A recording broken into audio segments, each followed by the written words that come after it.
Bueno, y acá me están señalando los camarógrafos y tienen razón. Te guste o no, igual tenés que comer, ¿verdad? Pero vamos a hablar de la carne de cordero. Por ejemplo, Julio, ¿tiene una preparación especial la carne de cordero? ¿Tiene un sabor especial? ¿Qué me puedes decir al respecto? Claro que sí, ¿qué tal, Roberto? La carne de cordero primero, bueno, arrancamos con esto, ¿verdad? De que se está poniendo muy de moda. Todos los restaurantes tienen una opción de cordero en su carta porque primero es una carne bastante nutritiva, aporta muchos nutrientes a la alimentación y es fácil de cocinar. Una carne que de por sí sola tiene bastante jugo, hay que cuidar justamente de que la cocción, por supuesto, no es cuidado si no se seca, de verdad, pero lo que nos necesita es justamente agregarle materia grasa. Si hay necesidad, según la preparación, apenas un hilito de aceite de oliva y ya está. Segundo, de que hay unos cortes de que de repente necesitan un tiempo más de cocción, entonces ahí se lleva justamente ya en una preparación tipo estofado, alguna sopa incluso también, o directamente a lo que se llama confitado, que es sumergido en abundante aceite con hierbas, entonces de esa forma se tierniza y queda muy rica. O sea que cuando decimos que difícilmente se reseca esta carne, quiere decir que es una carne blandita. Blandita, súper macia, súper blanda, ¿eh? Y repito, cuando uno cocina a la parrilla, por ejemplo, un lomo de cordero, sigue manteniendo ese jugo, es muy rico. Ah, mira. Genial. Y me decías también algo muy importante, que como está esto en auge, también está dando oportunidades de generar ingresos a las personas que viven de esto, digo, a los productores. Se están animando a aquellas personas que a lo mejor no tienen mucha extensión de tierras en el interior a la cría justamente de esto, porque basta con arrancar en un año, uno ya puede empezar a tener justamente beneficios económicos. Muy bien. ¿Y qué me vas a mostrar ahora? Arrancamos, ¿eh? El cordero, las propiedades.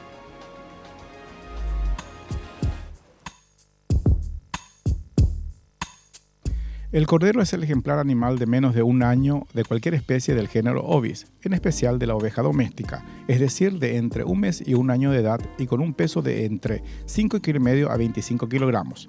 Es la forma principal en que se consumen estas especies. Es un tipo de alimento muy característico en algunas cocinas mediterráneas, además de la cocina del Magreb, en la cocina india y también en algunas partes de China. En Argentina, por ejemplo, se caracteriza por ser uno de los alimentos más preciados, especialmente en la región de la Patagonia. La carne de cordero es un alimento especialmente rico en proteínas de buena calidad, también denominadas como proteínas de alto valor biológico, es decir, que contienen la práctica totalidad de los aminoácidos esenciales que necesita nuestro organismo. Respecto a su contenido en grasa, 100 gramos de carne de cordero aportan 30 gramos de grasa y unos 348 kilocalorías. En lo que se refiere a su contenido tanto en vitaminas como minerales, es especialmente rico en vitaminas del grupo B y minerales como el hierro, fósforo y zinc.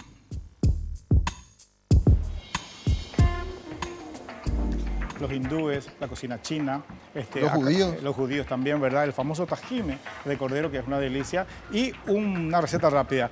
Corderito asado a la parrilla acompañado con una rica ensaladita de pepino, con un poco de trigo, que vendría a ser más o menos así como el tabule, y acompañado con un poco de cuscús, ¿eh? Eso lo dejo para que usted ponga en práctica. ¿Y el cuscús qué es, Julio? En otra oportunidad hablaremos del cuscús, bueno. ¿eh? Pero ahora la pregunta, siempre en la noche da gusto, abrir fin de semana, mima la esposa, sí, un rico cordero a la parrilla, al horno, pero el dilema está ahí, ¿con qué vino? Exacto. Es el tema. Alejandro Cicioli, un conocido sommelier, nos dio las recomendaciones.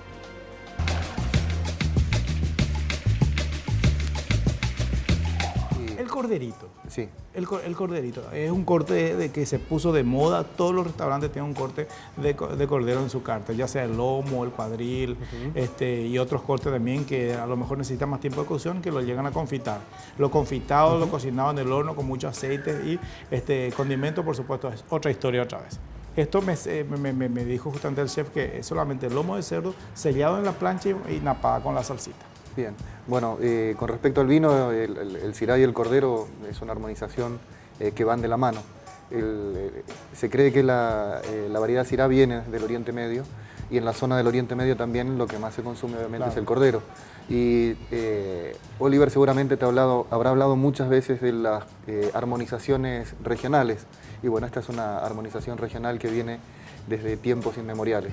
De hecho, se cree que en la última cena Jesucristo en su cáliz transformó en sangre un vino Syrah.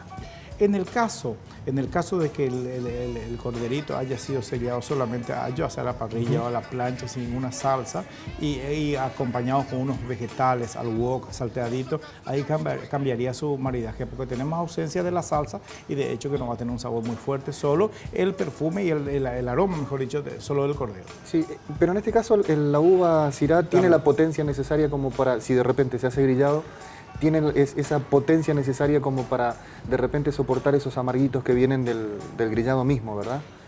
Así que se puede pasar un Malbec sin problema. Debería ser un Malbec ya con más guarda en madera, pero el Syrah le va a ir perfecto, sin ningún problema. Bueno, que mucho estamos aprendiendo contigo, Julio. Sí, me encanta porque los chicos tienen cara de hambre aquí. Exactamente, bueno, están contagiando. Ahí está, el maridaje perfecto del cordero, entonces gracias a la sugerencia de Alejandro Cicioli. Las copas. Pero tampoco con cualquier vaso. Exactamente, por eso, así como muy a lo paraguayo, ¿verdad? Las copas importan mucho y sobre este tema da su consejo Oliver Gallego.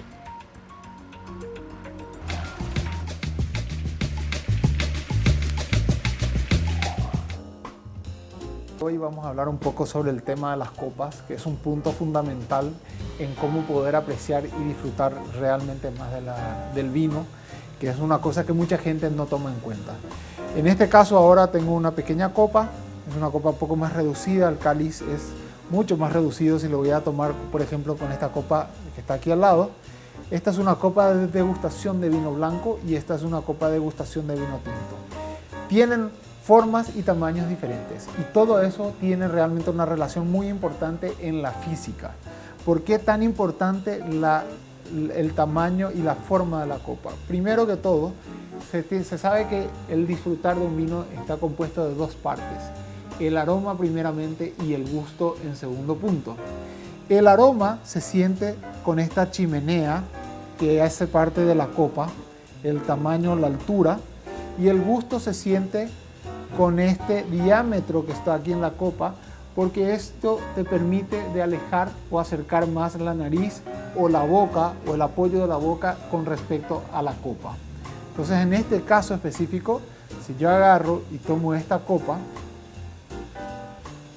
y lo inclino, lo estoy haciendo simulativamente para ustedes, y lo inclino, verán que tengo una posición entre la copa y la boca para poder sentir el vino. Esto debido a que la boca, el diámetro es más pequeño. Ya en este caso, de agarrar una copa de degustación de vino tinto, la inclinación es mucho más grande. Entonces, ahí hay una expresión diferente. La nariz entró adentro, la boca quedó más grande, más ancha, y el flujo del líquido va a ir más hacia adentro en la boca. Hay que saber que la lengua está compuesta por sabores diferentes y por lo tanto la distribución del líquido dentro de la copa hace que realmente sea un punto fundamental en cómo poder disfrutar más del vino. Ahora lo que voy a hacer es mostrarles los diferentes formatos de copa que existen para realmente poder percibir cómo realmente la influencia del cáliz cambia en cada copa, y eso se traduce inmediatamente en la posición tanto de la nariz como la boca para el vino.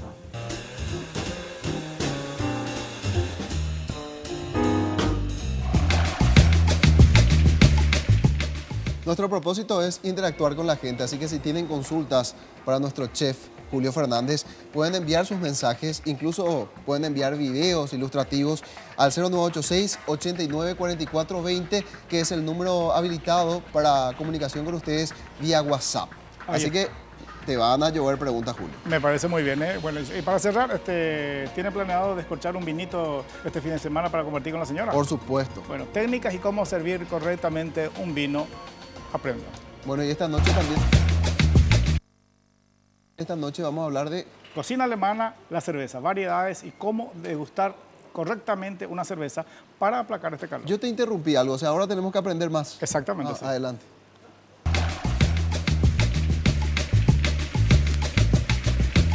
Al momento de servir el vino, tomamos una servilleta blanca y vamos a colocar la etiqueta mirando siempre hacia el comensal.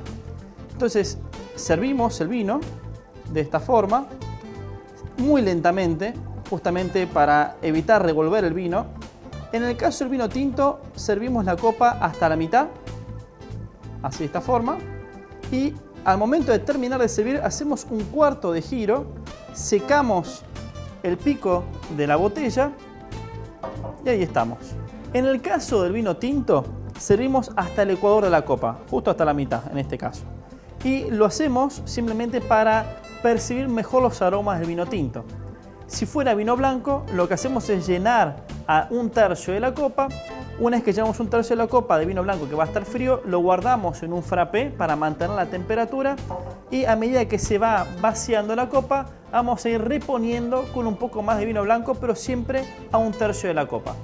Luego, si llegamos a consumir champán, siempre se aconseja servir hasta 3/4 partes de la copa y eso es lo que nos permite a nosotros es ver las burbujitas, cómo van subiendo y la calidad de burbuja que tiene el champán. Bueno, acá los muchachos tienen otras consultas, pero que vamos a dejar para el próximo Sí, viernes. los chicos, los conductores de Sí. Rompiendo la Siesta ya están mirando. ¿Cómo hacer para cargar con los envases de cartón? Dicen algunos. Es otra cosa. Ese es otro negocio. Ahí está. Será hasta el próximo viernes.